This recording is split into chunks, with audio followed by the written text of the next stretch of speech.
சனாதன தர்மத்தை ஒழிக்க வேண்டும் என உதயநிதி ஸ்டாலின் சட்டசபையில் பேசிய சர்ச்சை நீடித்து வரும் நிலையில் 700 ஆண்டுகளுக்கு பிறகு போட்சாலா சரஸ்வதி கோவில் தொடர்பாக வந்துள்ள உயர்நீதிமன்ற தீர்ப்பு நாடு முழுவதும் பெரும் கவனத்தை ஈர்த்துள்ளது. அதாவது மத்திய பிரதேச மாநிலத்தின் தரில் அமைந்துள்ள போட்சாலா தொடர்பான வழக்கு சமீபத்தில் இந்திய அளவில் பெரும் கவனத்தை ஈர்த்து பல நூற்றாண்டுகளாக இந்த இடம் இந்துக்களால் சரஸ்வதி தேவி ஆலயமாகவும் முஸ்லிம்களால் கமால் மௌலா மசூதியாகவும் கருதப்பட்டு வந்தது.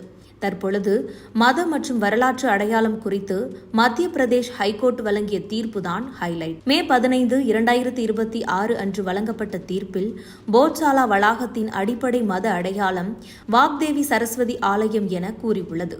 மேலும் அங்கு பல ஆண்டுகளாக தொடர்ச்சியாக இந்து வழிபாடு நடந்து வந்ததாகவும் அந்த மரபு முற்றிலும் அளிக்கப்படவில்லை என்றும் நீதிமன்றம் குறிப்பிட்டுள்ளது. இந்த வழக்கில் முக்கிய ஆதாரங்களாக ஆர்ச்சியாலஜிக்கல் சர்வே ஆஃப் இந்தியா ஆய்வு அறிக்கைகள், கல்வெட்டுக்கள், கட்டிடக்கலை அம்சங்கள் மற்றும் வரலாற்று ஆவணங்கள் முன்வைக்கப்பட்டுள்ளன.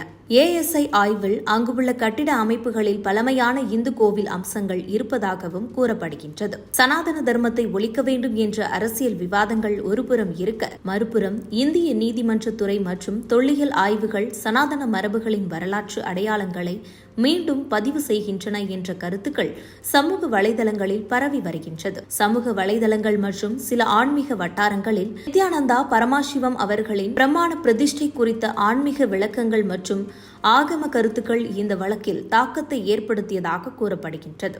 இந்து ஆகம மரபுகள், தொடர்ச்சியான வழிபாடு மற்றும் ஆலயத்தின் வரலாற்று அடையாளம் குறித்து நீதிமன்றம் விரிவாக பதிவு செய்துள்ளது. போட்சாலா வரலாற்று சுமார் 11ஆம் நூற்றாண்டை சேர்ந்ததாக கருதப்படுகின்றது. பர்மர் வம்ச மன்னர் ராஜா போஜ் காலத்தில் இது சமஸ்கிருத கல்வி மற்றும் சரஸ்வதி வழிபாட்டின் முக்கிய மையமாக இருந்ததாக பல வரலாற்று குறிப்புகள் தெரிவிக்கின்றன.